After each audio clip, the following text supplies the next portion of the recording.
皆さんお疲れ様です。男旅インデックスファンドのハーフィーです。今回はファーストキャビンさんの赤坂店に行ってまいりました。 YouTube の投稿を少し久々になってしまったんですけれども、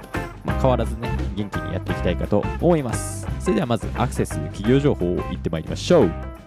ファーストキャビンさんはですね、カプセルホテルを運営している会社でして、カプセル内は飛行機をモチーフにしているんですね。で、部屋のランクもですね、ビジネスクラス、ファーストクラスといったようにですね、飛行機みたいになっております。実際に空港の近くに店舗もあるみたいで、例えば飛行機が遅延してしまったり、あと飛行機の離陸がね、朝早いとかでしたら前日に止まったりする利用価値があるんじゃないかなと思いました。今回の店舗は本当に周りの人がビジネスマンばっかりで、仕事の出張であったり、あと次の日仕事なのに終電逃しちゃったよって人にもね、結構向いてるんじゃないかなって思いました。次はアクセス情報ですね。で、こちら動画の冒頭でもあったように、千代田線の赤坂駅から本当徒歩5分ぐらいで着いちゃったので、非常にアクセスがいい場所だと思いました。で、ホテルの外観はこんな感じです。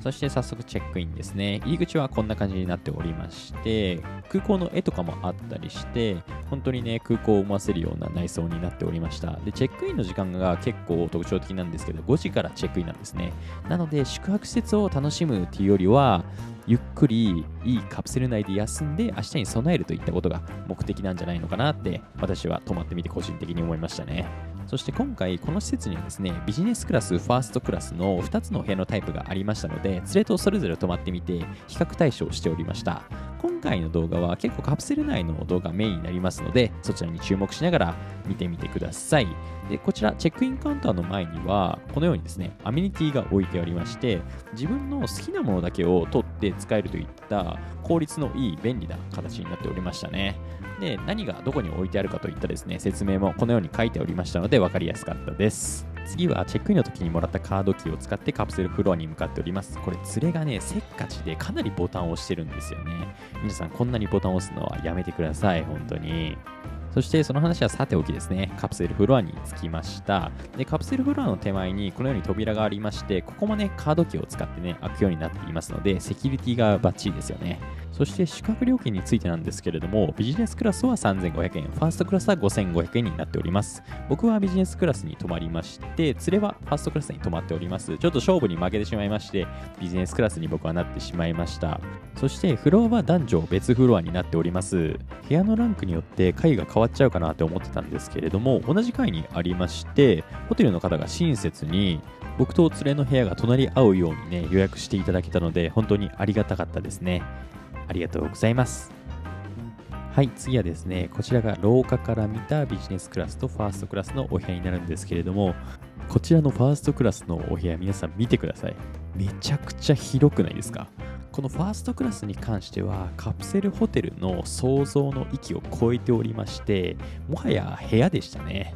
そして次にそれぞれの部屋について特徴をね、述べていきたいかと思います。まずファーストクラスからですね。こちらまず入りますと大きなベッドがお出迎えしていただきます。このベッドはね、セミダブルベッドみたいでかなり広めのベッドになっておりました。そしてこちらファーストクラスにはですね、2つついているコントロールパネルというものなんですけれども、こちらで換気を調節したりですね、明るさの調節をすることができます。あとこのパネルの右側にイヤホンジャックがついておりますので、そこにフロントでもらったイヤホンを挿してですね、テレビを寝ながら見ることができるという、なんとも素晴らしい構造になっておりました。そしてベッドの横にはこのようにサイドテーブルがありまして、僕はね、ここで動画編集をね、やろうかと思っていたんですけれども、ちょっと連れにファーストクラスをね、捉えてしまったのでね、非常に悔しい思いをしましたね。入り口の左側には割としっかりめなハンガーが3つありましたので、ビジネスマンの方々のスーツであったり、割と大きめなアウターもね、かけられるんじゃないかなと思います。ベッドから見た景色はこんな感じで、前にテレビがあってイヤホンをして見ると最高ですよね。ただ、Netflix とかの動画ストリーミングサービスはありませんでしたので、その時間にやっている番組を見るといった形になるかと思います。はい、お次はビジネスクラスのお部屋紹介していきたいかと思います。ベッドはファーストクラスよりもですね、少し小さめのシングルベッドになっておりますが、十分ね、寝れるサイズですね。入って左下のところにはセーフティーボックスがついておりまして、チェックインの時にもらった鍵を使ってボックスを開けることができます。ここには貴重品であったり、あと僕の場合ではリュックも入れることができましたので、セキュリティもバッチリですね。今回のファーストクラスの部屋とビジネスクラスの部屋を比べますとこんな感じになっておりまして、サイドテーブルがねあるかないかだけの違いでほとんどサービスは一緒ですね。ただやはりファーストクラスの方がサイドテーブルがあって作業もできますし、あと明るさ調節のコントロールパネルお2つありますので、明るさ調節もね細かくできるんじゃないかなと思います。あとセーフティーボックスもねファーストクラスの方がベッドの下にありましたので広めでしたね。次はアメニティ紹介です。チェックインの時にフロントで撮ったアメニティとお部屋にあった館内着とかも合わせて説明していきたいかと思います。まずはボディタオルですね。こちらはお風呂入る時に泡立てることができますね。これは T 字カミソリでビジネスマンの方々には嬉しいんじゃないかなと思います。そしてこれはヘアブラシで、このように一個一個ね包装されてるのって結構いいですよね。次はイヤホンで先ほど紹介したテレビにつなぐことによって聞くことができますね。ヘアゴムもありまして朝顔を洗うときに便利ですよね。そしてこれはシャワーキャップでトリートメントをしっかりする方にとっては大事なものですよね。そして歯ブラシセットも置いてありました。次はタオルと館内着なんですけれども、こちらはベッドの上にね置いてあったものになりますね。今まで行ってきたカプセルホテルと違ってバッグでアメニティをもらうんじゃなくて一部セルフサービスといった形でねなっておりましたので、自分の用途に合わせてアメニティ取ることができるんじゃないかなと思います。館内着は黒色で、この首のところにねファーストキャビンのロゴマークがあって可愛かったですね。でこの館内着は緩く着れる感じでかなり着た感じ本当に心地よくて買いたくなっちゃいましたね。そして最後スリッパですね。あるのを忘れていまして、こちら後から別撮りで撮っております。お次はカプセルフロアと同じ階にあります洗面所とお手洗いの紹介いきたいかと思います。まず入り口の手前にはですね販売機とゴミ箱がありますので、喉が渇いたら飲み物を買うことができますね。手前に洗面所があるんですけれども、こんな感じですね。かなり広々とした洗面所ですね。でこちらのカプセルホテルは同じフロアにシャワールームがありませんので、お手洗いの洗面台がこのような広さとなっております。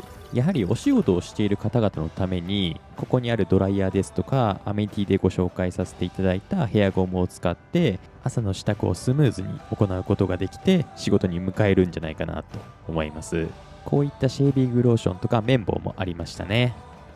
次はレストルームで洋式のトイレがありました。どこのカプセルホテルもそうなんですけども、かなり清潔に保たれていまして良かったですね。トイレットペーパーの上には便座クリーナーありますので清潔に使うことができますね。ウォシュレットの銀色のリモコンもかなりスタイリッシュですよね。トイレ出たすぐのところにこのように一つ洗面台がありますので、もうこのホテルの特徴としては洗面台が多くて便利だなとシンプルに思いました。はい、お次は地下1階にありますラウンジと大浴場の紹介に行きたいかと思います。移動している最中なんですけれども、ここで一つ少し不便なところがあって、それはエレベーターですね。カプセルフロアから下の階に行くにはエレベーターを使うことしかできませんので、1台しかないということで少しね待ち時間がありましたね。はい、そして地下1階に到着いたしました。地下1階にはラウンジ、大浴場、そしてコインランドリーとかがありますね。自販機もありますので飲み物も買うことができます。ここのラウンジは空間的にもオープンな感じになっておりますので、何か作業するというよりかは、読書とかあと新聞とかが置いてありますので、そちらの方が利用目的としては向いてるんじゃないかなと思いました。こちらのラウンジは7席ぐらいあったんですけれども、どのタイミングでも空いていましたので比較的使いやすいスペースなのかなと思います。あとラウンジはここだけではなくて2階のフロントの横にラウンジ兼カフェ&バーのスペースがございますので、後ほど紹介していきたいかと思います。ラウンジの前にはこのようにゴミ箱も完備されておりまして、目の前に大浴場がありますね。カプセルホテルで大浴場がついている施設は少ないんじゃないかなって思います。ここの施設の強みですね。この中の撮影は NG でしたので、公式ホームページの写真を参考にしてね紹介させていただきます。こんな感じで大浴場あって洗面台もついております。大浴場だけではなくシャワールームもついていますので、好きな方を選んで体を洗い流すことができますね。はい、お次は2階のフロントの隣にありますカフェ&バーのスペースにやってまいりました。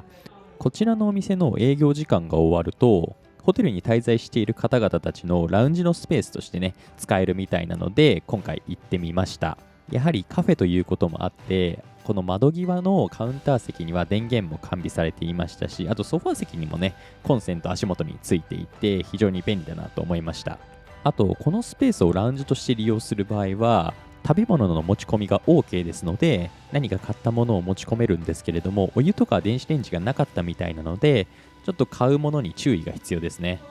友達とのお話も盛り上がったところでお休みの時間です。こちらはビジネスクラス、僕の目線からの映像になるんですけれども、このようにベッドに横になりますと上にテレビがあって見やすい状態となります。そして指パッチンをしますとですね、このように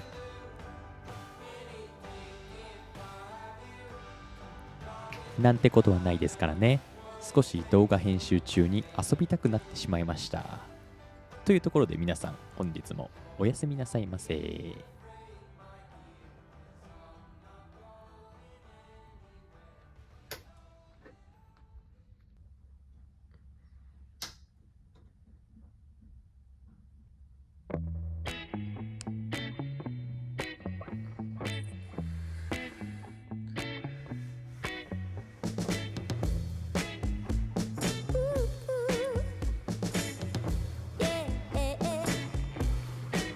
I love to wake up in the morning, but keep dreaming without wording. The day is gone. 皆さんおはようございます。少し音楽を聴いてほしかったので無言でいましたと。そしてチェックアウトの前に僕はだいたい朝シャワーかお風呂に入りに行くんですけれども、今回の場合であれば大浴場がありましたので、しっかり朝風呂に入れて気持ちよかったですね。そしてこのホテルの特徴かもしれないんですけれども、廊下の明るさが常に暗いですね。動画編集中も結構暗かったので、ところどころハイライト入れて無理やり明るくして画質が悪くなってしまいました。はい、そしてチェックアウトをしに2階のフロントに向かっているんですけれども、また連れがね、ほんと起きるの遅くて、で起きるの遅いにもかかわらず朝風呂に行くっていうんですね。これどう思いますか皆さん。結構困りません？はい、仕切り直してチェックアウトのカウンターに来ました。チェックアウトは部屋の鍵とカードキーですね、預ければすんなり終わりましたので良かったです。はい、そしてここで Wi-Fi 測定をやっていきたいと思います。数値的には割と高めだったんですけれども、Wi-Fi のルーターが多いせいか、少し電波障害が起こるイメージでしたね。そして朝食を食べるわけですけれども、こちらはですね、フロントの目の前にありますカフェが営業しておりましたので、こちらでモーニングセットを頼んで朝食をいただきました。モーニングのセットは ABC から選べて、トースターとか、あとこのようにフランクフルトがありましたね。セットでドリンクと半熟のゆで卵もついておりまして、こちらね、価格がワンコイン500円ぐらいでしたので、かなりお得なんじゃないかなと個人的には思いました。はい、今回の旅はこんな感じですね。あ、インスタグラムのアカウント立ち上げたので、できればフォローしていただければと思います。それでは4回目の投稿まで皆さん、バイバイ。